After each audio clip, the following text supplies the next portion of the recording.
What up, everyone? Dr. Dale here. I'd like to wish you all a happy Illinois Archaeology Awareness Month. And to celebrate this monthly event that happens in September, I am at a teachers forum, an educators open house being held at the Morton Arboretum in Lisle, Illinois. Right now I'm in the founders room, which is quite cool. And there's some 54 educators coming in to show off how they teach their particular field of study to a variety of learners. So this is a great opportunity to outreach archaeology, and I'm quite excited to be here today.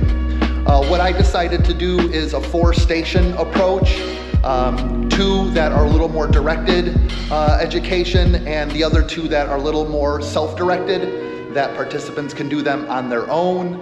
I usually start out with an organization sort of station. Basically what I try to do here is give an overview of archaeology very quickly, and I do that by introducing a variety of fields of study. Participants have 6 cards with the names on those cards, and then they match up a photo that goes best with that card. I try to talk about deep time.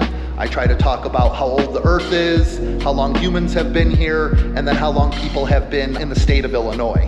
I also try to outreach other types of clubs and associations that I'm part of, including the Illinois Association for Advancement of Archaeology, and then College of DuPage, which is the co-host here. This is a very important way. You want to have your people start at a station and create the flow as you go through. And just the way this room's set up, it looks like I'm going to be the anchor, the last sort of station that people will come to. So I want to invigorate them. I want to have a lot of energy. So I start with the organization station. The second one is a raw material ID. And here I put out as many archaeological materials that I have, that I've collected, that are used for teaching purposes. And what I have them do, depending on their age, if they're a little bit older, I try to have them guess from their own minds. But I also have laminated cards that highlight the material, and then they sort of match those cards up to the raw material. This is really good for younger sort of participants that may not know the material but can look at the card and sort of make a guess. And then I bring in a whole bunch of discussion about how we use those materials. But I can spend 1 station on each of these. I just focus on one, which is stone tools or lithics, and then I have 1 station that just focuses on the identifications of lithics from Illinois. So I have a whole bunch of resin casts that have been made, then I have individual cards, and people then match those up using a prompt.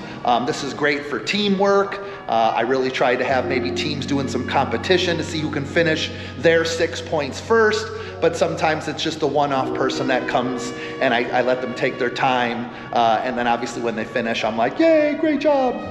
Last but not least is the field gear station. Here I have a whole bunch of tools and equipment archaeologists use in the field so people can see just how much we do to document a site.